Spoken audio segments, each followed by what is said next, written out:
that truth is subjective, and that we, depending on where we're standing and depending on who we are and what life experiences we've had, we are going to experience that story in a different way, and it's going to mean something different to each and every one of us. So that's important to know. I identified with her in that I think it's very common when people become celebrities or public figures or icons that we are often reduced to a soundbite, and that you're given a few attributes and then you're not allowed to have anything more than that. I think that Wallis Simpson was much aligned in the history books. I think people didn't understand the choice that the king made to give up this position, and I think it changed English history. It changed the history of the world in many ways.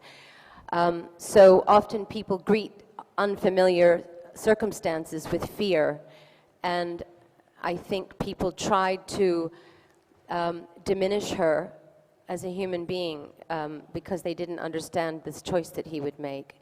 And it was important to me not to make her a saint by any stretch of the imagination, because I don't think she was. What I think she was a human being, and I tried to portray her and everyone else in the story as a human being, and that was important to me.